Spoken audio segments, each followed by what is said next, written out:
بسم اللہ الرحمن الرحیم۔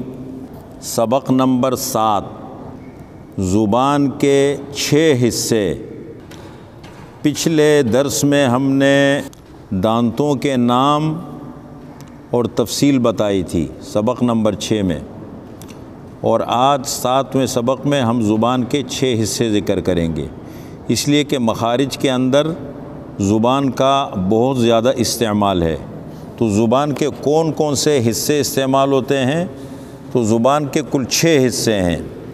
نمبر 1، رأس اللسان، زبان کی نوک۔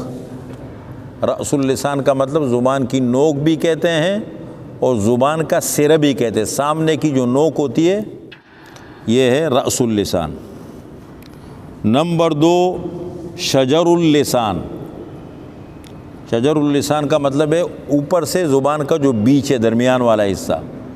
نمبر 3، اقصی اللسان، زبان کی جڑ، جہاں سے زبان نکل کر آتی ہے اس کو کہتے ہیں، عربی میں کہتے ہیں اقصی اللسان، اس کو کہتے ہیں ہم زبان کی جڑ۔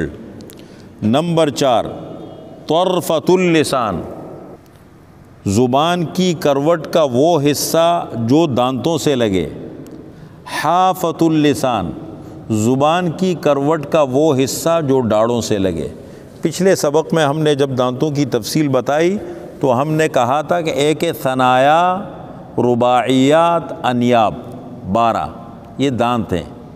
سامنے کے 4 دانت ثنایا ہیں، ان سے ملے ہوئے 4 دانت رباعیات، ان سے ملے ہوئے 4 دانت انیاب، یہ سارے ملا کر کے ثنایا، رباعیات، انیاب یہ دانت ہیں۔ زبان کی کروٹ کا وہ حصہ جو ان دانتوں سے لگے اس کو کہتے ہیں طرفۃ اللسان۔ اور پیچھے کے جو دانت ہیں، زواحق 4، طواحن 12، نواجذ 4، یہ کل 20 ہے۔ یہ جو 20 جس کو ہم ڈاڑ کہتے ہیں، ڈاڑوں سے زبان کی کروٹ کا جو حصہ لگے اس کو کہتے ہیں حافۃ اللسان۔ نمبر 6، ظہر اللسان۔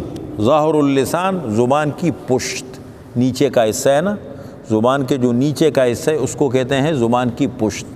تو یہ زبان کے ٹوٹل 6 حصے ہیں اور مخارج میں ان کا بہت زیادہ استعمال ہوتا ہے۔ جزاکم اللہ۔